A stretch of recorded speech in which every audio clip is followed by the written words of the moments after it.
Liverpool are slowly but surely nailing their colours to the mast as a club capable of winning a league crown. Their narrow defeat to Arsenal in the FA Cup won't have dampened the mood of optimism, because Brendan Rodgers' side are flourishing in the Barclays Premier League. A 5-1 victory over the Gunners just a week earlier proved these Merseyside Reds had the makeup to challenge at the top. Their battling come-from-behind win over Fulham answered different questions, proving a resilience and character. Just 4 points shy of the top, qualifying for the Champions League is the least ambitions. This club's got a big history of European competition, and everyone, every supporter and every player in this club believes that that's where this club should be. So we certainly have the players to be playing in those competitions, and obviously come the end of a long season, we'll be celebrating the success of qualifying for that. Since Brendan Rodgers came in 2 years ago, Liverpool's transformation impressive. His team boasts one of the most feared attacks in the top flight and are just 12 goals shy of setting a new club record. And with Daniel Sturridge breaking a record of his own, becoming the first Liverpool player to score in 7 successive league games, Rodgers' men are starting to spread fear among their opponents.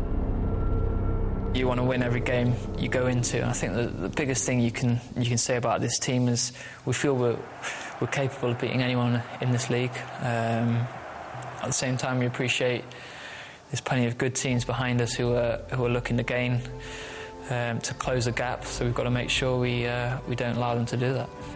Joe Allen played for the Swans alongside their new manager Gary Monk and will be wary of his old club, fresh from a fine goalless draw with Napoli in the Europa League.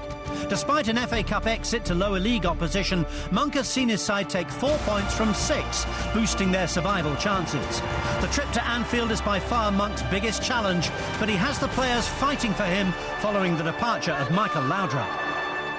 Everybody knows how hard it is to be a manager out of nothing, to be honest. And just all the credits to Gary, and but also for the whole squad. I think everybody tried to help him and to make sure we go the same direction. If we start with the same mentality we did against Stoke and Cardiff, the same discipline, I'm sure it's going to be a great game. And let's hope for the best, obviously. But they're the favourites, that's for sure.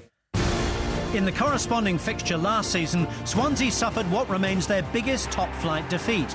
In mitigation, that 5-0 reverse saw a number of key players rested ahead of the League Cup final, which saw Swansea secure their first major trophy in 101 years. There's no such distractions this time around. These are two tribes with very different ambitions at Anfield.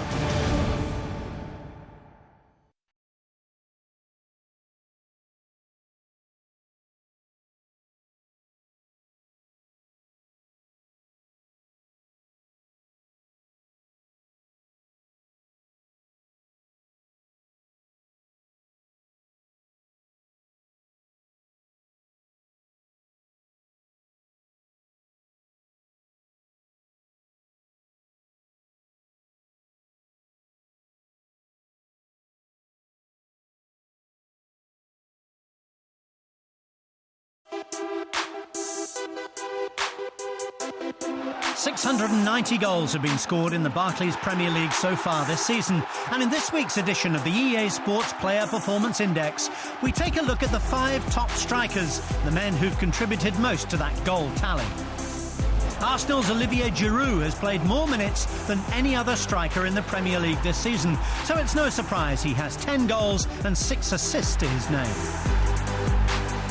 Despite failing to score in the past 5 league games, United's Wayne Rooney is still in the top 5.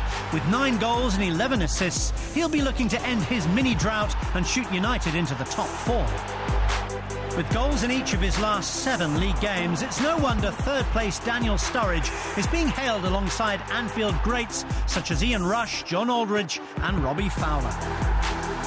Manchester City striker Sergio Aguero may have missed the past few weeks through injury, but having netted 15 times this season, he's still clinging on to second in the scoring charts. But it's Liverpool's Luis Suarez still topping the list. With 23 goals in 21 games, the Uruguayan has equalled his tally from last season, and there's still a long way to go.